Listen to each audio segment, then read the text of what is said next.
Okay, so we have a infinite geometric progression, and there is a property which is holding related to an and the rest of the terms beyond it. Okay, so summation of the rest of the terms into 3 gives us this term, right? So for every n greater than equal, so we can even put n equal to 1, right? For every term n greater than equal to 1. Okay, and the sum is given. So these informations are given. So I'll just change this series to something like this, a general GP series with the first term as A and the common ratio as R. Again, I'll consider still this as a infinite GP. So and as I said, I mean, even I can even put n equal to 1. So this becomes the first term. So just evaluating this relationship. So A will be equal to 3 into the sum of the rest of the terms. So that is AR plus AR squared plus AR cube and so on, right? Now, this is an infinite GP sum. I hope you know this. If you don't know, then just try to, I'll show something at the end. So this A gets cancelled off. So something you have is 1 minus R is equal to 3R, or effectively R is equal to 1 by 4, right? So the common difference can be figured out using this. Also, we know the sum of the GP. So we have the sum of the GP as A plus AR squared. Again, this is also an infinite GP. This is the original one. So again, use the same sum of GP idea. So A by 1 minus R is equal to 32, right? Now, 1 minus R is 1 by 4. So 1 minus R should be 3 by 4. If I multiply this thing here, so I get something like A is equal to 32 into 1 minus R, which is 3 by 4, right? And that is 24. So the A is 24 and the R is 1 by 4. What are we looking for? The fifth term. So from the first term, that is 24, to the fifth term, I'll multiply 1 by 4, the common ratio 4 times. That is what we are going to have. So I'm doing this explicitly. We could have done it directly. So I'll show the direct method. This is very awkward. I mean, you can just directly do this, right?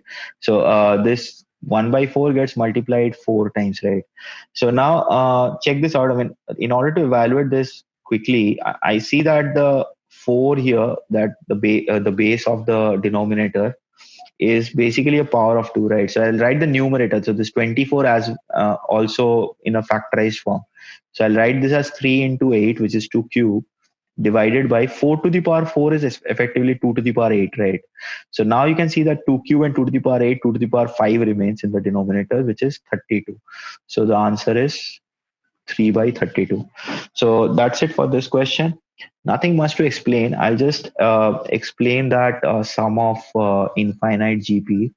I'll just use this to explain to you a lot. So instead of 32, what I'll do is I'll just indicate this with S. So I'm just explaining the sum of infinite series. And also let me rewrite this. Let me write this S on this side. So S is equal to this. Okay. Let me write this properly. Just 1 second. Yeah. So S is equal to this. Now, as soon as, because this is an infinite GP, it doesn't have an end.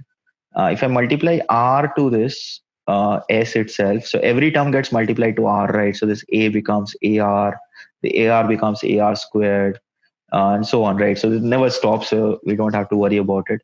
Now, if I take a difference here, so this 1 minus R into S, uh, yeah. So 1 minus R into S is what? Basically A, right? Everything else is cancelling off, so it's subtracting, right? So effectively what you have is 1 minus R into S is A, or S is equal to A by 1 minus R. Now, this doesn't happen for every GP. It has to be a mod of R less than 1, or the R has to be a positive or a negative fraction. We are not going into that much details. It has been well explained in our classes and everything, why so and what is the reason behind it. It has been gradually developed from the basic understanding of GP. So if you want, you can just subscribe to our courses. You'll understand these kind of things very easily.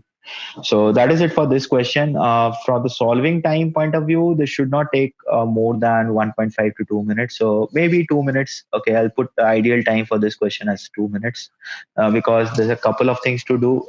Figure out the R, then figure out the A, and using both of them, then finally find the fifth term here. So a few things to calculate with. So I'll say roughly 2 minutes, because it depends on how good you are with those kind of manipulations. So that's it for this question. I hope you learned something from this. Thank you.